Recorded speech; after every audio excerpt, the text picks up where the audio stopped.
Friends, ఇది short mulberry. ఇది కొమ్మలు కట్ చేసాం మేము. కొమ్మలు కట్ చేసాకే ఫ్రూటింగ్ అనేది స్టార్ట్ అవుతుంది.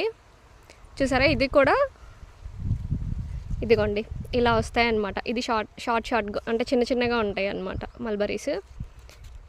ఈ ఫ్రూట్ చాలా మంచిది తింటే. చూడండి, ఇది గ్రీన్ కలర్ ఉంది. తర్వాత ఇదిగోండి ఇదిగో రెడ్కి చేంజ్ అయింది కదా, ఇది పుల్ల పుల్లగా ఉంటుంది. తర్వాత ఈ షేడ్ బ్లాక్కి మారుతుంది. బ్లాక్ కలర్ వచ్చాక తింటే సూపర్ ఉంటుంది. చూడండి, ప్రతి కొమ్మకి ఇలా వస్తాయి అన్నమాట.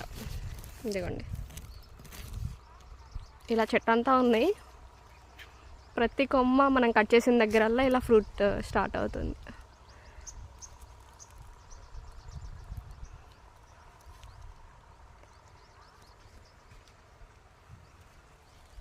Thank you friends.